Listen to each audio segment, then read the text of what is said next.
Welcome to the Extra Mile podcast for bar exam takers. There are no traffic jams along the Extra Mile when you're studying for your bar exam. And now, your host, Jackson Mummy, owner of the Celebration Bar Review. Well, hey, everybody. Welcome to episode 247 of the Extra Mile podcast for bar exam takers. This is your host, Jackson Mummy. Glad to have you with us. We did kind of a different schedule this week. Earlier in the week, we put out a special bonus episode, episode 246, all about the Florida bar exam results from February 2019, and that threw off our normal Wednesday schedule a bit. So this is our normal Wednesday podcast a couple of days late, but we're glad that you're with us and found us. And by the way, if you don't want to miss anything, be sure to subscribe. You can do that on Apple iTunes or Spotify or iHeartRadio. And of course, you can always watch our video versions of the podcast by going to celebrationbarreview.com and then / and the episode number. This week it's 247, so celebrationbarreview.com /247. You can also go back and check all the older episodes just by clicking on the podcast tab at the top of our page. Well, in any event, it has been a busy week. A lot was going on. We had the Florida bar results that came out earlier in the week. We had a couple of other smaller jurisdictions report results as well.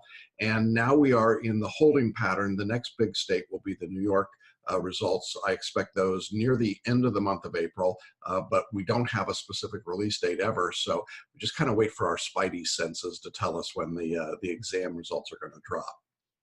In any event, I'm excited, though, about today's episode because a few weeks ago, I had the opportunity to appear as a guest on someone else's podcast. The podcast is called LSAT Unplugged, and the host is Steven Schwartz. And Steven is a really interesting guy. He runs an LSAT course that's online. He's a real genius at the LSAT. He did not go to law school himself. He just took the LSAT and said, man, I don't need to do this. I'll just prepare people to take the LSAT.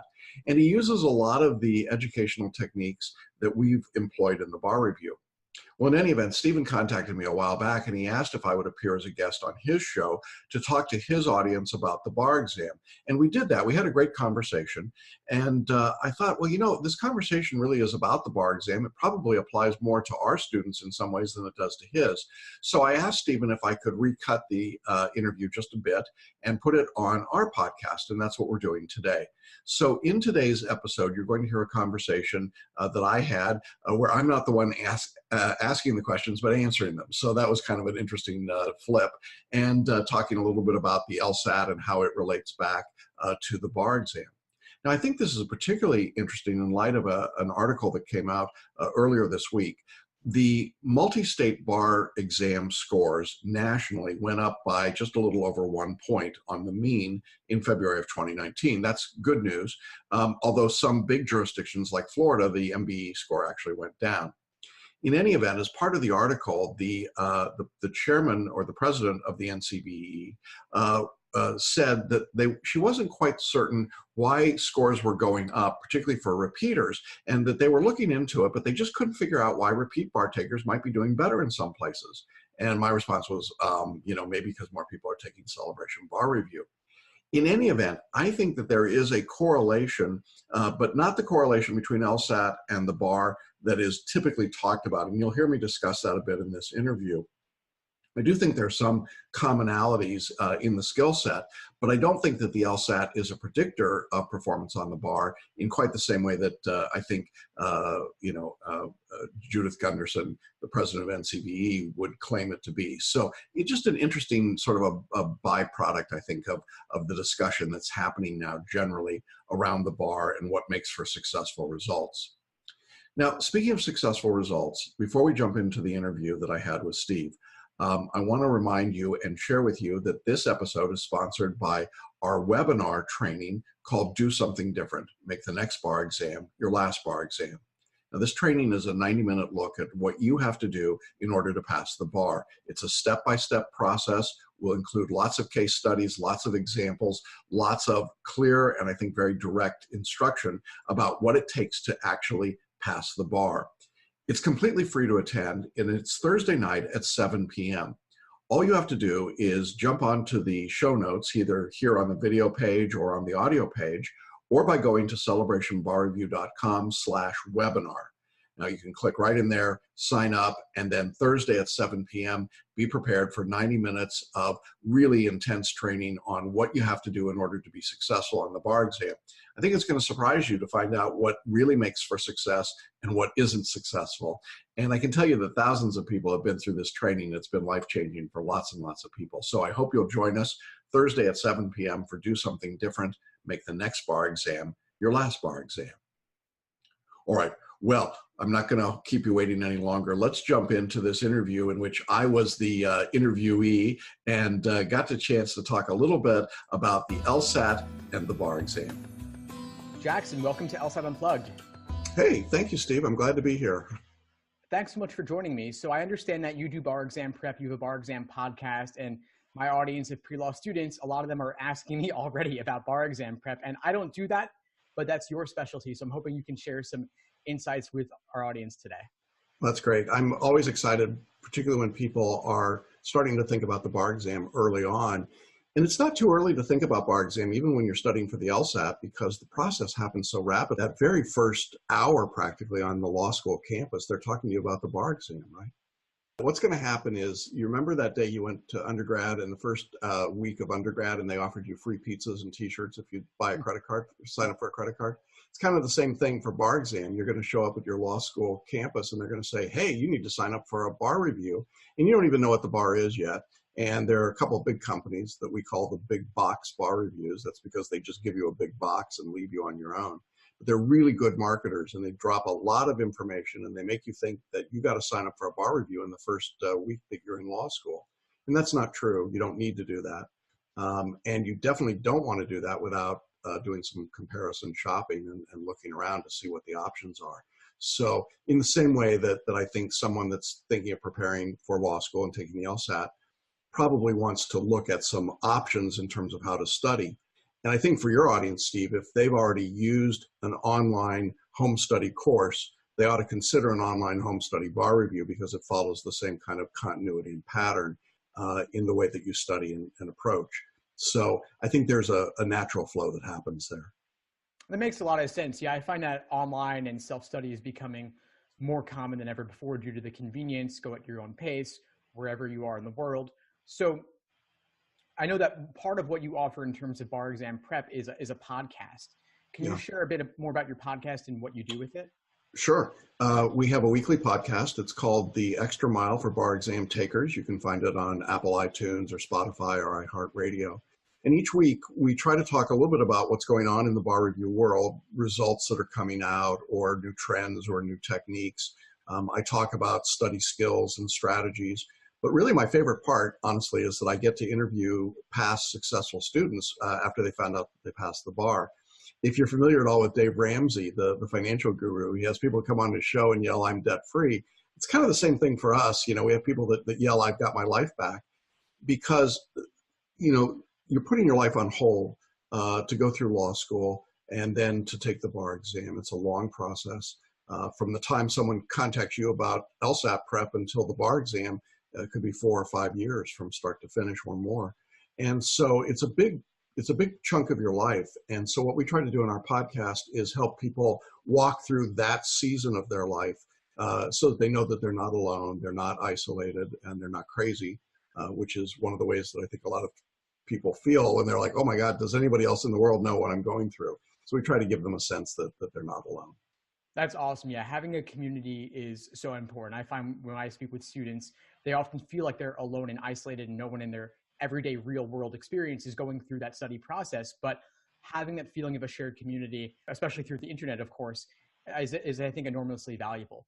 But I want to zoom out a little bit just to share with folks, what is the bar exam? What is it testing? What do people need to know about it overall? Will law school prepare them properly, or will it kind of be something else altogether? Yeah, that's a great question, Steve. The quick answer is law school is not teaching you anything about the bar exam, no matter what they tell you. They're two entirely different worlds, just like what you learn for the LSAT is not what you learn in law school, right? They're different worlds. They're different skill sets being tested. The bar exam is testing your ability to use the law in a variety of different subjects, anywhere from about 14 up to 20, 25 different subjects, some of which are state specific, some of which are what we call general or multi-state. Now, every state in the U.S. has its own system for the bar exam, and it consists of typically 1 or 2 days of state-specific testing, and then 1 day of a general test called the multi-state bar exam. The multi-state bar exam is a 200-question multiple-choice test that covers 7 broad topics, things like tort law, contracts, property, constitutional law, and so on. And it is a very difficult test, and it comprises typically anywhere from 1/3 to 1/2 of your score on the overall exam. The state day of the exam, and it differs depending on what state you're in, but typically there are some essay questions, there may be some multiple choice questions for that state, there may be something called a performance test, which is really nothing other than just a practical writing assignment that an attorney might do in real life. But all of this is done under time conditions. It's all done with the book closed. And so one of the myths about the bar exam is that somehow you have to memorize and recite rules to pass. Well, that may be more like what happens in law school, but in the bar exam, that's not what they're testing. They're really interested in your ability to use the law as you understand it and to apply it in a reasonable, thoughtful way, which is why there's such a tight correlation, interestingly enough, between LSAT scores and bar scores. It's not what happens in the middle in law school, but what happens is that, as you well know, someone who does well on the LSAT that has good relationship and reasoning skills, that can do logic games, that can do analytics, that has good vocabulary, those skills are exactly the skills that you're going to apply on the other side at the bar exam with a base of knowledge that you've acquired over a period of time, and of course that a good bar review supplements. But the truth is, we could give you all the rules. You could be, Dustin Hoffman as the Rain Man, right? And have all the rules, but have no common sense, no ability to use them, and you would fail the bar exam. And this is one of the great surprises to people, is that you're not being tested on the law in the LSAT. But then you go to law school, you learn the law, you come out of law school, and you think, well, what they're going to test me on is the law. No, we're really going back almost to testing you the way the LSAT tests you. We want to see if you can take a fact pattern, a problem, break it down and see where the arguments are, and then see how to use the law as you know it to support your position, and then reason like a lawyer, think like a lawyer is what we talk about. But thinking like a lawyer is what the LSAT's designed to measure, isn't it? I mean, among other things. And so if you're not good at logic and reasoning and analogies, you're going to have a hard time on the bar exam. These are comparable skills in my view. That is so funny to hear, because I kind of thought that the LSAT it's correlated with bar exam passage rates, but it's also correlated quite well with first-year law school grades, and I believe that's why the American Bar Association considers it a valid and reliable test. But what I'm hearing from you is that there's kind of a gap where what you do in law school is a bit different than what you do on the LSAT. And so it's kind of like you have this 3-year gap where you're not refining those skills necessarily, so it may require some freshening up on them.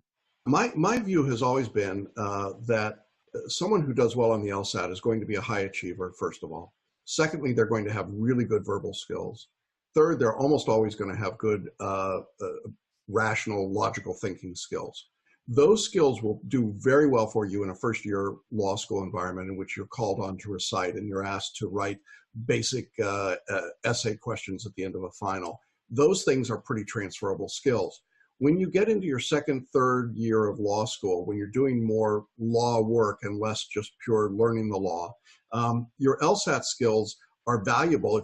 If you did well on the LSAT, you're going to do pretty well in law school. But if you did poorly on the LSAT, you're going to struggle in those second and third years of law school, because you may have a deficit in your ability to reason, or in your ability to do logic, or in your ability to analogize. And those things are going to make it very difficult to be successful outside of pure rote memorization. And so we sometimes see a strong correlation between an LSAT score and a first-year law school score. But if you actually watch in the second and third year, the correlation drops off pretty dramatically, and I think this is why. And then we come back around to the bar exam, and the correlation comes back again pretty strongly. Now, I don't ask my bar students what were your LSAT scores. Most of them can't remember. It's an interesting phenomenon. We live for that LSAT score, but I don't remember what it was, right? But if you did well on the LSAT, such that you had choices of law schools and you were above a minimum passing score, you are bright enough, you're smart enough to pass the bar exam. But you have to use a lot of those LSAT skills on the bar exam, But it was so long ago that a lot of people forget that they learned how to do those things. And so we have to reteach them, right? We have to teach them again how to analogize. If this problem looks like this, if I change the facts, does it still work, right? Do those problems still apply in this new fact pattern? It's pure analogy. Or I've got a logic problem, X, Y, and Z happened. What's the outcome of that? I like it when someone's done well on the LSAT. It tells me that they're a good student, but it also tells me that they've got the requisite skill set that we can build on for the bar. That is really interesting because, of course, principle and application, dealing with fact patterns on the LSAT, and then, of course, extracting the principle perhaps. So it goes in both directions. So it sounds like the bar exam is kind of like the LSAT once again, but maybe even possibly harder. I mean, I can be very, very smart about a lot of things, but not know anything about the law. I'm going to have trouble on the bar. Smart people are going to do well on the LSAT. I mean, let's face it. If you've done well, if you did well in your ACTs and your SATs, if you're a talented, capable student, with preparation, with a course like yours, you should do well on the LSAT. I think that's a given. I think the more interesting question for me as a teacher, and I don't know how you feel about this, Steve, but I'm always a little more interested in the person that's not the superstar, but more in the middle of the pack, who has the potential to do well, but hasn't found a way to capture that potential yet, to really take it and understand what's going on. And so for us in the bar exam, and I suspect this is true for you as well, one of the things we want to do is to try and help that student understand what skill is being tested. If you understand the skill that's being tested, if you can deconstruct the test, you have a much better opportunity then to deliver the skill set that the tester is looking for. So if I memorize a lot of rules and go to the LSAT, it doesn't do me any good. I can memorize a lot of logic rules, but it doesn't do me any good until I apply them. In the same way, if I memorize a lot of law in the bar exam but don't know how to apply it, I'm going to have a problem. So the interesting piece is, how do you deconstruct a test in order to make it work for the student so that they can say, oh, that's the skill I've got to demonstrate in this part of the exam. Yeah, I would agree with that quite a bit. I think that the LSAT, if someone's a great test taker and great at the multiple choice, then I do think it'll come pretty naturally. But that's maybe 1% of people. I think that most people need some help to figure out exactly which principles they're not getting, which skills they need to hone a bit more. So it sounds like we're of like minds there. There's one thing that's sticking out to me, because the law school, of course, is not multiple choice. The LSAT is multiple choice. And what I gathered from you is that on the bar exam, part of it's written and part of it's multiple choice. Is that correct? Right. Yes, that's right. And so anywhere from a third to a half of your score typically will be in multiple choice. So one of the things I'll hear from people who say, I'm not a good multiple choice test taker. And often when I ask them what the basis of that belief is, they'll say two things to me. They'll say, I didn't do well in law school on multiple choice tests, but then they'll often say, I didn't do well on the LSAT. And I find that really interesting because by definition, you did well enough on the LSAT to get into a law school, and you did well enough in law school to graduate. Therefore, definitionally, you're not bad at multiple choice. You're just not, in comparison to other people or to where you think you should be, you're not good enough. But that doesn't mean you're a bad multiple choice test taker. And I find that people talk themselves into this hypnotic trance about things like this. I'm no good at, fill in the blank. And then we convince ourselves of that. And so if I say to myself all day, every day, I'm not a good multiple choice test taker, well, I'm probably not going to be a good multiple choice test taker because I've convinced myself that that's just a skill I don't have. And yet you and I both know it is a teachable and learnable skill. That's a very good point. Yeah, I'm glad you brought that up, because the thing about multiple choice is that whatever your previous experience is, it doesn't define you. You can learn and you can improve. So I think what you want to do as a student, as a test taker, is you want to externalize that and say it's not some innate unchangeable quality within yourself. Especially the LSAT, the bar exam, you're up against a very difficult cohort of people. You could be 95th percentile on the SAT, but then drop to 70th or 50th percentile on the LSAT because you're up against a more competitive pool. Yeah, exactly. And so we tend to play the measurement game. I look around and think, well, pretty smart. I thought I was pretty smart as an undergraduate. I got to law school at Georgetown, and I was an older student. I mean, not old, but older. And so I found the other 5 older students in my group of 600 classmates. And, we're sitting around looking at each other a first day or so, and so, okay, what did you do before you came here? Well, one guy says, well, I was the backup in the backup band for Billy Joel's latest world tour. Wow. And the next person says, well, I was Ted Kennedy's chief of staff for medical issues in the Senate. Okay. Third person says, I was the heir to the Utz potato chip fortune, right? And then they looked at me and I said, well, I was an Amway distributor. I mean, it's, there's a point at which you kind of go, whoa, these people are smart, right? And it can be intimidating. And I think sometimes we get this great sense of confidence. We get a good score in the LSAT, we get to law school, and then we look around at all these smart people and go, holy cow, the whole room is smart. And then we start thinking, maybe I'm not so smart, maybe I'm not so good. And by the time I get to you 3-4 years later, you've been so beaten up by law school, and there are fewer sadistic law professors today than there were when I went to school. But there's still enough of them out there that I get students who are really literally PTSD. They're shell-shocked by the experience, and they start believing they're not good at something like multiple choice test taking. So our approach to that is to use what we call selective intuition, which simply means that we want to read into your non-conscious brain and into the bigger part of your brain, the information that you need, so that as you're reading a problem, you have an intuitive sense of the answer first. And you move from that intuitive answer down more deeply into selecting the correct answer.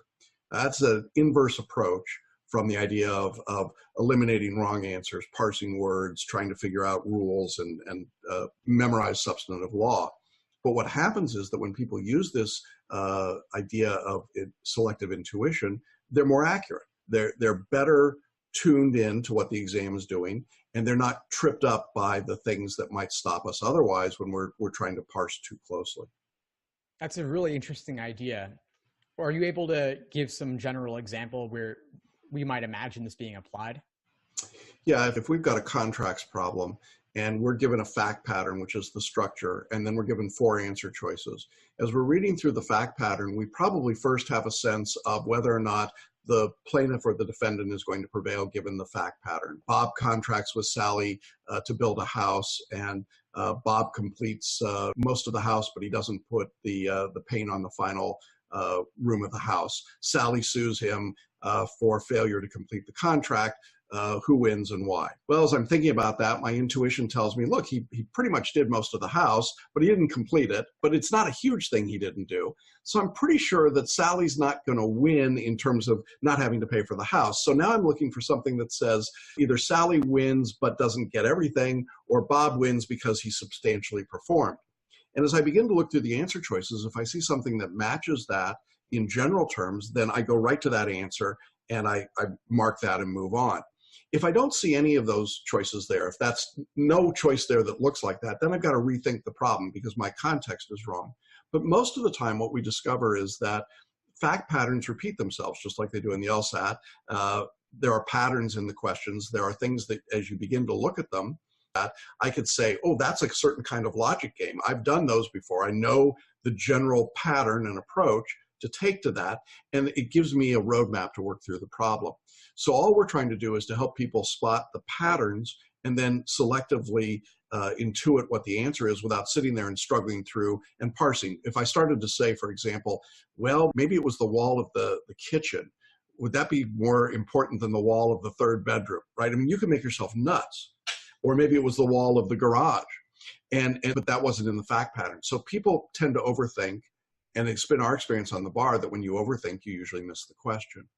We've actually done some interesting studies. We have lots of data points. I've been teaching the bar for 30 years now.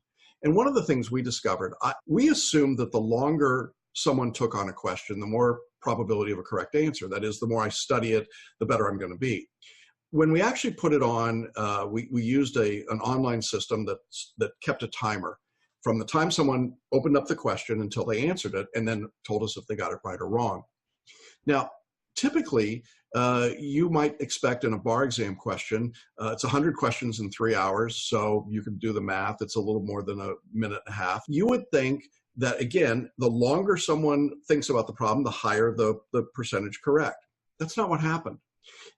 If you mark it immediately, not correct at all. But the sweet spot was about 70 to 90 seconds after someone started reading the problem. In other words, if they marked their answer in 70 to 90 seconds, they had a much higher probability of being correct. After 90 seconds, it's like dropping off a cliff. If we get to 100 or 105 or 110 seconds, there's virtually no chance of getting the correct answer. So the longer you spend on a question, the worse you're going to do on it. Now, that kind of blows up our normal thought process about how somebody studies. I mean, shouldn't I struggle with a question and think about it and work hard on it? Do I get a degree of difficulty points like in diving or gymnastics? And the answer in the bar is no, you don't. And so we want people to move through the questions rapidly, because if you can answer in that 70 to 90 second sweet spot, we know that's the best probability for success. It's an interesting piece that we've discovered over the years.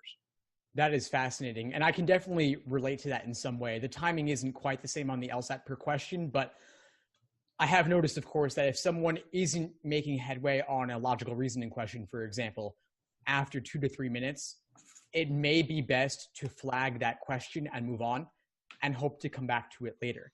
And the benefit there is that you break out of your previous tunnel vision with some distance and some time, giving it a second look. You can come to see it a different way. But people get stuck in this kind of quicksand, and the clock is ticking. Like the bar exam, the LSAT is strictly timed, 35-minute sections.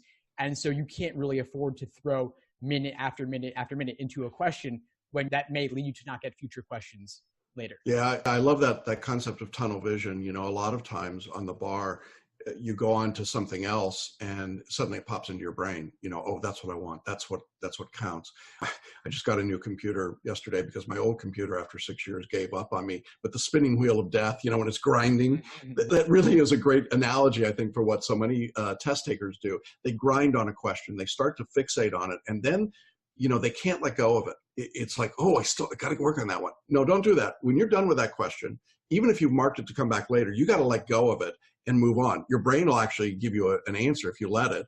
But beyond that is the longer you fixate on that, the less attention you're drawing to the next question you got to deal with. And so we see this sort of long tail of poor performance after a bad question. That's why people tend to miss questions in chunks. They have a bad question, they get a wrong answer, and then they start worrying and fixating about it, and it distracts them through the next 2 or 3 questions. And that's a really dangerous problem that you want to be aware of. Yeah, it's a mental game. It's nothing more than a mental game where you feel discouraged and you feel like, oh, I got this question wrong and I got that other question wrong a section or 2 ago. My score is tanking, but it tanks because you get so wrapped up in the few questions you've gotten wrong. Like on the LSAT, you can get 10 wrong and still get a 1. You can miss a lot of questions and still pass. And, I liken it to the concept of a football player. They say a defensive football player, a safety or a cornerback, has to have a short memory. You may get burned for a touchdown. You can't worry about that. You got to get back out on the field and keep playing. And I think there's a certain truth to that in high stakes testing. You're not going to succeed on every part of every question of every exam. So you need to be willing to let go of the things that aren't in your wheelhouse. And if that's not your strength, don't worry about it. Do the best you can and move on. But don't keep looking backwards to say, oh, what about that? Or that's killed me. It's so frustrating when I talk to students who say, well, something happened to me early on in the exam. I mean, we're talking about a 2 or 3 day test in the bar, and they'll let something from the morning of the first day still be impacting them on the afternoon of the second or third day. Well, that's disastrous. And so you really have to do just a complete eternal sunshine of the spotless mind. Yeah. Remember Jim Carrey, wasn't it? Right? The movie where they wipe the memory. Yeah. You got to wipe your memory. You just got to go, okay, it's done. Whatever that was, and keep moving. Otherwise, you are dooming yourself, at least in my experience. That is definitely true of the LSAT as well. One other thing I wanted to circle back to, Jackson, is that idea of selective intuition. There is something very similar that we talk about with the LSAT, which is the idea of pre-phrasing or predicting the correct answer after you read the logical reasoning stimulus before you move on to the answer choices. And I think one reason this may work is because a lot of times you know where they're going, but the wording of the answer choices could throw you off. So don't use the answer choices to supply you with the wording or the articulation, because obviously the test makers don't want to phrase it in the simplest way, right? Yeah, exactly. But it's a great skill, that pre-phrasing or intuition, because it narrows your focus down. It lets you move faster. If I know out of 4 choices that I've got 2 choices of a plaintiff winning and 2 choices of a defendant winning in my example, well, if I think the defendant's going to win, those are the 2 choices I want to look at and figure out which one of those is best. I don't need to worry about the 2 where the plaintiff wins. because even if it's been phrased in weird ways, it's not the right outcome. And so it's very nice to be able to do that process. And it comes through practice. I mean, just working questions until I saw the patterns of the question and could anticipate where the answers were going before I saw them. The more I could anticipate them, the better I was going to do. If you're doing enough practice questions and anticipating and then reviewing your answer choices when you're done, that's a terrific way to learn. Now, it's not exclusive. I mean, we do lectures and we do outlines and we do all sorts of other things to help. But I think that ultimately that three-legged stool of a lecture, an outline, and question practice is what makes a difference for people. Yeah, that makes a lot of sense. Now, we talked about how law school is a bit different from LSAT prep and bar exam prep. We have this 3+ year gap that we talked about. For those who are starting law school this fall or next fall, what might they want to do over the course of law school to set themselves up for success on the bar exam? That's a great question, Steve. First of all, one of the myths is that you should take classes specifically for the bar exam. Don't do that. If you're not interested in secure transactions, don't give up a semester of your life, hours that you will never get back in your life to learn that subject. You don't need it. We'll teach it to you in the bar review in a matter of hours. Because we're not going as deeply in the weeds. We don't have to teach you everything that you need to know about that subject if you were going to practice it. So don't pick your classes based on the bar exam. I think that's one thing for sure. A second thing in my experience is learn how to be a good writer. Take writing classes, get into clinics, get into situations and circumstances in your upper years, second, third, fourth year, where you're writing a lot of papers. Not taking tests, but writing papers. The better writer that you are, the better you're going to do on the bar exam. There's no substitute for good writing, wherever the subject is or whatever the subject is.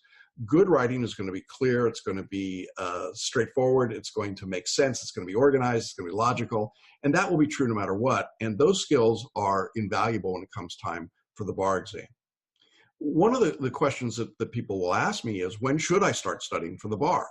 And the answer is you can get your bar review materials at any time you're in law school, but they're going to make more sense to you after your first year of law school, because typically the first year of law school curriculum includes many of the subjects that are on most bar exams, and certainly the multi-state. But it doesn't cover everything that's on the bar. So it's nice to get some of that under your belt to get the pressure of the first year of law school out without adding on extra things to do. The old saying was, the first year of law school, they scare you to death, and the second year they work you to death, and the third year they bore you to death. There's truth in that. The first year is so terrifying for most people, at least the way I remember law school, that adding on bar review study, I think, is just unnecessary trauma. You don't need it. In the second year of law school, you are typically working hard. You're interviewing, you're getting into classes that maybe are more interesting to you, you're doing more intensive work. And you may find it helpful to have some bar review materials if they coalesce around some of the subjects that you're taking or some of the in-depth material that you're doing, but they're not critical at all. As you start your third year of law school, if you're in a 3-year program, that's a pretty good time to begin to look at a bar review, because now in your third year, it is more leisurely. Typically, you've got a better idea of what you're doing. You know what jurisdiction you're going to take. I mean, for people at national law schools, this is not everybody's problem. But if you're at a nationally ranked law school, you probably don't know what state bar you're going to be sitting for. It's going to depend on your job prospects. So if you're at a Georgetown or a UVA or Harvard or Yale or Stanford or Michigan, you may not know where you're going to go. And there's no point in buying a bar review when you don't know what state you're going to be in. Sounds crazy, but true. And so waiting till the third year actually makes some sense at that point, and then getting started with it. Now, let's say you're at a school like Cooley, which is a very low performing school. I suspect you don't have a lot of your students that go there because they've got better LSAT scores. But if you ended up at Cooley, that's okay. It's a perfectly fine law school. And now you're going to have all of these bar classes that the law school makes you take, because the law school's got to get a certain bar pass rate.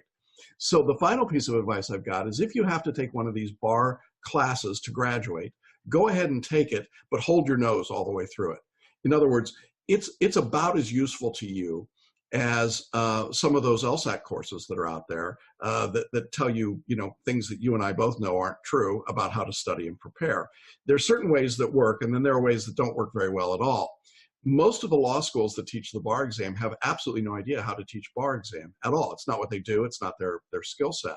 And so they end up giving people bad information that we have to unlearn or reteach them when they get out.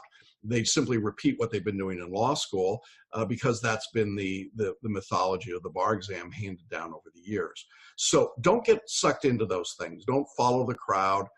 Make your own decisions. Start early. We like to see students starting anywhere from 6 months to a year before the bar exam, studying about 10 hours a week. That, in our mind, is the best pattern. Can you study in a shorter period of time? Sure, but it works better to do little bits of pieces of information over time. We call that stepped or spaced repetition rather than trying to cram. So that's a really long answer to your question, but those are the things that jump out at me. Well, that makes a lot of sense. And this idea of spaced repetition, that's supported by the data. I've come across that idea as well. It really does work. And part of it is the repetition, but part of it's also the spacing, the time, not saving it all to the last minute, not cramming. Yeah, I had the pleasure of working with Howard Gardner, who's the creator of the multiple intelligences approach to education. He was part of Harvard's Project Zero that we collaborated with here in the town of Celebration, Florida, right outside of Disney World. And I was on the faculty and worked with Howard and others in taking best practices in education. This was 20 plus years ago. And Howard back then was talking about this idea of spaced repetition. He said, if you think about how children learn, they learn through repetition, not through memorization. But he said, there's an interesting thing. It's the spacing of the repetition. It's the ability to take information, set it aside for a while, then bring it back and then add a new piece to it, then take it away, bring it back, add a new piece. So you're creating a stair step as you go along. And his approach, his theory back then, which I think now is pretty well established as being the norm, is that the most effective way to know something is to be able to incorporate it, integrate it, internalize it, and then bring it back and add a new skill. So if someone's going through the LSAT and they learn some of the basic building blocks of logic games, for example, you get those, you take them away for a little while, bring them back, and then add another skill.